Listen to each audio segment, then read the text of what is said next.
I25 news speed news కి స్వాగతం.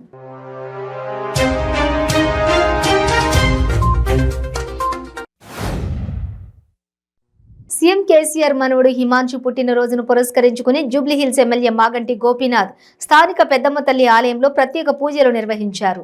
అనంతరం అమీర్పేటలోని స్టేట్ హోంలో ఆశ్రయం పొందుతున్న వీణా వాణిలకు హిమాంశు బహుమతులు అందజేశారు. అక్కడ ఆశ్రయం పొందుతున్న అనేక మంది చిన్నారులతో కలిసి హిమాంశు కేక్ కట్ చేశారు. కొద్దిసేపు వారందరితో సరదాగా ముచ్చటించారు. హైదరాబాద్ కంచన్బాగ్లోని క్షుద్ర పూజలు కలకలం రేపాయి. ఇద్దరు మహిళలు గుట్టుగా వచ్చి రహస్యంగా క్షుద్ర పూజలు చేయడంతో స్థానికులు భయాందోళనకు గురయ్యారు. దీనిపై స్థానికులు పోలీసులకు ఫిర్యాదు చేశారు. రంగారెడ్డి జిల్లా అత్తాపూర్ పోలీస్ స్టేషన్ పరిధిలోని దుండగులు కత్తులతో బెదిరించి దోచుకున్న ఘటన జరిగింది. స్థానిక శివాలయం గుడి సమీపంలోని వెంకటయ్య, సిద్ధయ్య ఇద్దరు లేబర్ పని చేసుకుని తిరిగింటికి వెళుతున్న సమయంలో ఇద్దరు దుండగులు వచ్చి ఒక్కసారిగా కత్తులతో బెదిరింపులకు పాల్పడ్డారు. కడప జిల్లాలో యథేచ్ఛగా అక్రమ లేఅవుట్ల నిర్మాణం, భూ కబ్జాలు జరుగుతున్నాయని టీడీపీ పొలిట్ బ్యూరో సభ్యులు శ్రీనివాసులు ఆరోపించారు. కడప నగరంలోని విలేకరుల సమావేశం నిర్వహించారు. ఈ సమావేశంలో ఆయన మాట్లాడుతూ వైసీపీ నాయకులు కడపలో దొంగ డాక్యుమెంట్లతో భూ కబ్జాలు చేస్తూ రెచ్చిపోతున్నారని అన్నారు. రాష్ట్ర ప్రభుత్వం ప్రజా సమస్యల సత్వర పరిష్కారం కోసం జగనన్న సురక్ష కార్యక్రమం తీసుకురావడం జరిగిందని ఎమ్మెల్యే నవాజ్ బాషా పేర్కొన్నారు. మదనపల్లె రూరల్ మండలం వెంకటేశ్వరపురం కోళ్లబైలు సచివాలయం 2 నందు జగనన్న సురక్ష కార్యక్రమాన్ని నిర్వహించారు. భద్రాద్రి కొత్తగూడెం జిల్లా అశ్వారావుపేట నియోజకవర్గం రింగు వద్ద కాంగ్రెస్ పార్టీ నిరసన చేపట్టింది. కాంగ్రెస్ పార్టీ ఆధ్వర్యంలో కేసీఆర్ దిష్టిబొమ్మ దగ్ధం చేశారు. టీపీసీసీ అధ్యక్షులు రేవంత్ రెడ్డికి వ్యతిరేకంగా టీఆర్ఎస్ పార్టీ చేస్తున్న వ్యతిరేక ప్రచారాన్ని ఖండిస్తూ నిరసన చేపట్టారు. ఏలూరులో జనసేన అధినేత పవన్ కళ్యాణ్ వారాహి యాత్రని విజయవంతం చేసిన ప్రతి ఒక్కరికి నియోజకవర్గం ఇన్ఛార్జ్ రెడ్డి అప్పలనాయుడు కృతజ్ఞతలు తెలియజేశారు. ఈ సందర్భంగా పార్టీ కార్యాలయంలో ఆయన మీడియాతో మాట్లాడారు. తెలుగుదేశం పార్టీలో కష్టపడి పనిచేసిన వారికి అందరికీ పార్టీ అధికారంలోకి వచ్చిన తర్వాత తగిన గుర్తింపు ఉంటుందని, రాబోయే ఎన్నికల్లో నాయకులందరూ సమిష్టిగా పనిచేయాలని గూడూరు నియోజకవర్గం మాజీ ఎమ్మెల్యే పాసెం సునీల్ కుమార్ సూచించారు.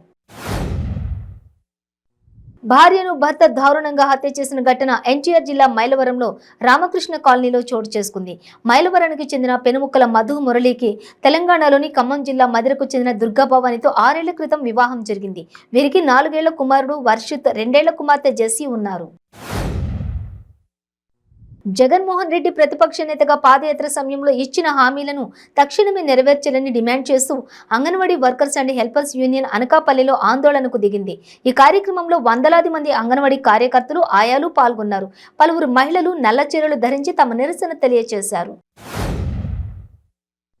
సికింద్రాబాద్లోని ఓ ఇంట్లో భారీ చోరీకి పాల్పడిన నేపాల్ దొంగలను హైదరాబాద్ టాస్క్ ఫోర్స్ పోలీసులు పట్టుకున్నారు. దొంగల కంటే ముందుగా నేపాల్ సరిహద్దు చేరుకున్న టాస్క్ ఫోర్స్ బృందం స్థానిక పోలీసుల సహకారంతో 5 నిందితులను అరెస్టు చేశారు. వారి నుంచి చోరీ సొత్తును కూడా స్వాధీనం చేసుకున్నట్టు సమాచారం. ఉచిత విద్యుత్ విషయంలో టీపీసీసీ అధ్యక్షులు రేవంత్ రెడ్డిపై బీఆర్ఎస్ పార్టీ చేస్తున్న ఆరోపణలను నిరసిస్తూ ఖమ్మం జిల్లా తల్లాడ మండలం మల్లవరంలోని కాంగ్రెస్ ఆధ్వర్యంలో నిరసన కార్యక్రమం జరిగింది. మల్లవరం విద్యుత్ సబ్స్టేషన్ వద్ద నిర్వహించిన ధర్నా కార్యక్రమంలో మాజీ ఎంపీ పొంగిరెడ్డి శ్రీనివాస్ రెడ్డి పాల్గొన్నారు. హైదరాబాద్ నగరంలోని ఉన్న సుబ్బయ్య గారి హోటల్లో అగ్ని ప్రమాదం సంభవించింది. నగరంలోని వనస్థలిపురం పోలీస్ స్టేషన్ పరిధిలో ఉన్న సుబ్బయ్య గారి హోటల్లో మంటలు చెలరేగాయి. ఈ ప్రమాదం సంభవించిన సమయంలో హోటల్లో 40 మంది చిక్కుకున్నారు. అగ్ని ప్రమాదంపై సమాచారం అందుకున్న అగ్నిమాపక సిబ్బంది హుటాహుటిన ఘటనా స్థలికి వచ్చి మంటలను అదుపులోకి తెచ్చారు. సిద్దిపేట జిల్లా గజ్వేల్లో బీఆర్ఎస్ కాంగ్రెస్ శ్రేణులు ఆందోళనలో ఉద్రిక్తత నెలకొంది. కాంగ్రెస్ కార్యకర్తలు సీఎం కేసీఆర్ దిష్టిబొమ్మ దహనం చేస్తుండగా ఒక్కసారిగా ఎంట్రీ ఇచ్చిన బీఆర్ఎస్ కార్యకర్తలు రేవంత్ రెడ్డి దిష్టిబొమ్మ దగ్ధం చేశారు. బీఆర్ఎస్ కాంగ్రెస్ కార్యకర్తలు పోటాపోటీగా నినాదాలు చేసుకున్నారు. ఎన్సీసీలో విద్యార్థులు చేరడం వలన శారీరకంగా, మానసికంగా ఆరోగ్యంగా ఉండడమే కాక దేశభక్తి, క్రమశిక్షణ పెంపొందుతాయని జెడ్పీ ఉన్నత పాఠశాల ఫిజికల్ డైరెక్టర్ ఆన్సర్ బాషా పేర్కొన్నారు. మదనపల్లె జెడ్పీ ఉన్నత పాఠశాల నందు ఎన్సీసీలో చేరడానికి శరీర దృఢత్వ పరీక్షలు నిర్వహించారు. ఈ కార్యక్రమంలో విద్యార్థులు పాల్గొన్నారు.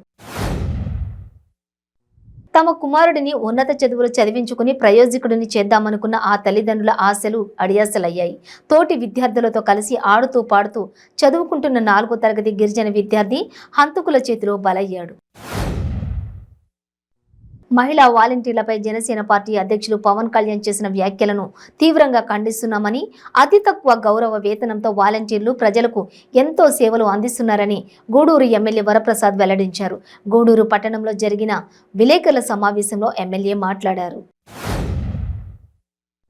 రాష్ట్ర తెలుగుదేశం పార్టీ జాతీయ ప్రధాన కార్యదర్శి నారా లోకేష్ నిర్వహిస్తున్న యువగళం పాదయాత్ర 2000 కిలోమీటర్లు పూర్తి చేసుకున్న సందర్భంగా శ్రీకాకుళం జిల్లా నందిగంలో టీడీపీ శ్రేణులు భారీ విజయోత్సవ ర్యాలీ నిర్వహించారు.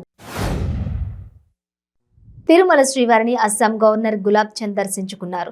రాష్ట్రీయ సంస్కృతి విశ్వవిద్యాలయ స్నాతకోత్సవంలో పాల్గొనేందుకు తిరుపతికి విచ్చేసిన ఆయన కుటుంబ సభ్యులతో కలిసి స్వామివారిని తోమాల సేవలో దర్శించుకొని మొక్కులు తీర్చుకున్నారు. శ్రీవారిని కేరళ గవర్నర్ ఆరిఫ్ మొహమ్మద్ దర్శించుకున్నారు.